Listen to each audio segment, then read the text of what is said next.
안녕하십니까, 정의태입니다. 연락사무소 폭파, 북한의 447억 손해배상 소송을 전개했다라는 것입니다. 네, 이 정부가 북한 상대로 연락사무소 폭파 손해배상 청구 소송을 전개했다라는 거예요. 네, 서울중앙지법에 소장을 제출을 했고요. 북한 정부 상대로 소송 낸 첫 사례가 됐다라는 것입니다. 네, 연락사무소와 종합지원센터 해가지고 총 447억이다라는 거죠. 이때 굉장히 저도 분노했던 적이 있습니다. 이거 다 우리 국민 세금인데 여기에 대해서 한마디 못하고 이거 배상하라고 말 못하는 그러한 한국 정부의 모습 보면서 굉장히 분노했는데, 이거는 굉장히 잘한 부분이다, 저는 그렇게 생각을 합니다. 그래서 447억 손해배상 소송을 전개했다라는 것입니다. 이것뿐만 아니라 이 개성공단, 개성공단 무단 이용하는 부분들, 이러한 부분들도 철저하게 조사해 가지고 문제를 제기해야 한다, 그렇게 생각을 합니다.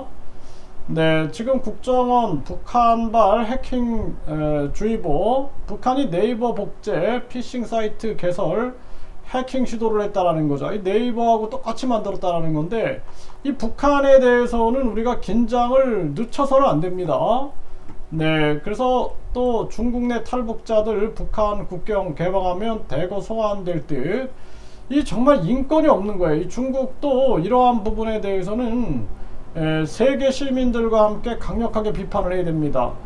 어떻게 이 탈북자들을 다시 송환한다라는 게 말도 안 될 뿐더러, 그리고 이 지금 중국이나 베트남만 해도 해외 유학, 해외 이민, 해외 여행이 가능한데 북한을 벗어나면 탈북자로 이렇게 처벌한다라는 게 있을 수 없는 일이에요. 이거 세계 시민과 계속 우리가 발언을 하지 않으면 안 된다, 이렇게 생각을 하고, 북한이 광범위한 식량 위기가 아닌 빈부격차가 심화한 듯 이렇게 얘기를 하고 있는데, 사실상 한국도 똑같아요. 이거는 지금 한국도 빈부격차가 아주 심화된 그러한 정황인데, 하여튼 북한의 실상도 우리가 철저하게 알려야 됩니다.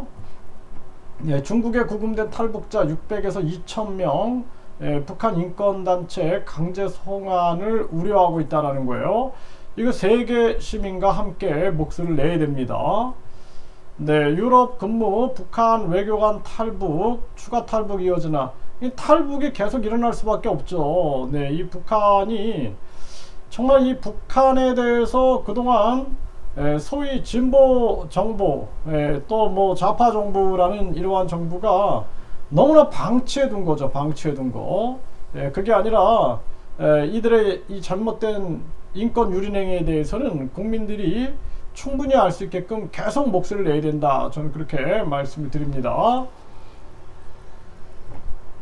네, 지금 보면은 통일부 권영세는 대북 전단 금지법 문제 있다, 개정 적극 검토한다.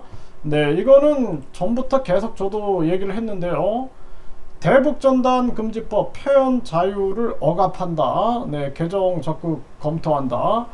이 대북 전단을 보내면은 또 북한이 도발할까봐 우려해가지고 보낼 수 없다, 뭐 이런 얘기들이 굉장히 많이 있었는데, 이거는 계속 보내야 된다, 저는 그렇게 생각을 하고, 어떻게든 북한 주민들에게, 스스로 북한 주민들도 민주화를 위해서 노력을 해야 돼요. 북한의 민주화 굉장히 중요한 거고, 한국 같은 경우에는 부패한 기득권에 의한 약탈 경제를 무너뜨려야 됩니다. 그래서 우리는 북한 공산당과 중국 공산당 더불어 한국의 부패한 기득권들과 이익 집단들을 처단하지 않으면 대한민국의 미래가 없다, 저는 그렇게 생각을 하고, 북한 주민들은 북한의 민주화를 위해서 계속 외치면서 우리가 통일로 가는 길로 나아가야 한다, 저는 그렇게 생각을 합니다. 네, 그래서 이번에 이 소송이 현실적으로 북한이 배상하는 것은 쉽지 않겠지만, 이러한 부분들은 대한민국의 강력한 의지로서 굉장히 중요한 부분이다, 이렇게 생각을 하고요. 네, 그랬다고 또 우리가 뭐 전쟁 위기로 계속 몰아가는 것은 옳지 않고 최대한 많은 국가들, 세계 시민들에게 북한의 잘못된 부분들을 적극적으로 알리고 한국이 이러한 북한의 인권이라든지 세계에서 이런 뭐 비트코인에 대한 또는 마약에 대한 각종 나쁜 그런 행위에 대해서 강력하게 맞서는 의지를 보여주는 것은 중요하다 이렇게 말씀을 드립니다.